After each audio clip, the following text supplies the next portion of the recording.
Hello and welcome back to the podcast. It's so good to be here with you again.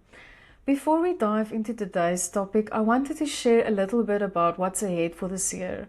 I'm really excited about the conversations I've lined up with some amazing creative entrepreneurs from around the world. We'll be talking about the real highs and lows of running creative businesses, the challenges we face, and the strategies that actually help us thrive. These are the conversations I wish I'd had access to when I was starting out, so I'm thrilled to bring them to you. I also wanted to acknowledge that I took a bit of a break over the festive season. I was in South Africa spending quality time with family, and I consciously chose to step away from recording new episodes.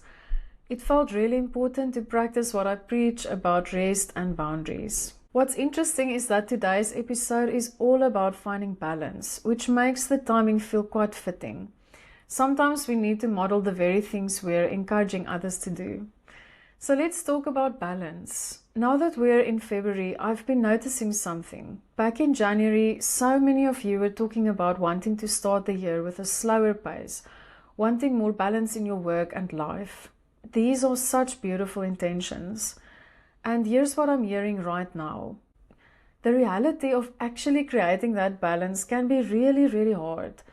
Maybe you set those intentions and you truly meant them, yet here you are a month later still overworking, struggling to set boundaries and finding it difficult to rest. If that's you, I want you to know that there's nothing wrong with you. This isn't about lacking willpower or commitment. There's actually a really good reason why creating balance feels so uncomfortable. Our brains are wired to seek safety and security.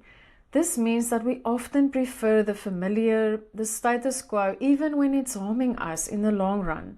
Your brain would rather have you choose what seems to be the safer option in the moment, the known path you've always walked, rather than trying something new and uncomfortable.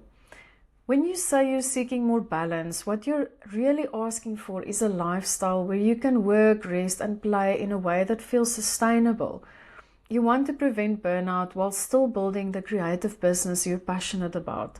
And that's such a beautiful goal. The reality, though, is this. If you're used to overworking, particularly if you've brought those corporate patterns into your creative work, this pattern will feel very familiar, and it brings a false sense of safety and security. Taking the radical act of setting boundaries or allowing yourself proper rest will make you feel uncomfortable. It might even feel dangerous, as though you're risking everything you've worked so hard to build. This discomfort is especially pronounced for those of you who've left the corporate world. You escaped the hustle culture of your previous career, yet find yourself recreating those same exhausting patterns in your own business. The difference is that now there's no one else to blame, no external system forcing you to work this way. It's just you, which can make the whole thing feel even more confusing.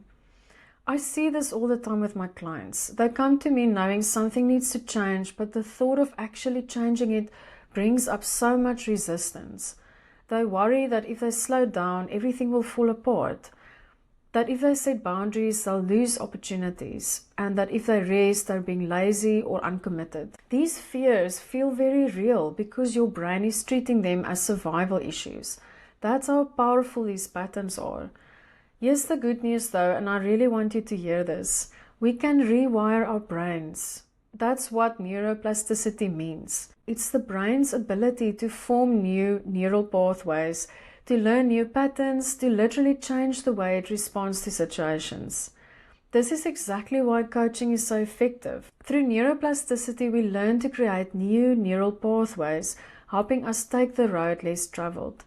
You can teach your brain that rest is productive, that boundaries protect your creativity, and that sustainable work rhythms actually serve your business better than relentless hustle. It takes time and it takes practice, but it's absolutely possible. So next time you wonder why something that's meant to feel so good is feeling quite the opposite, remind yourself that this is natural. There's nothing wrong with you.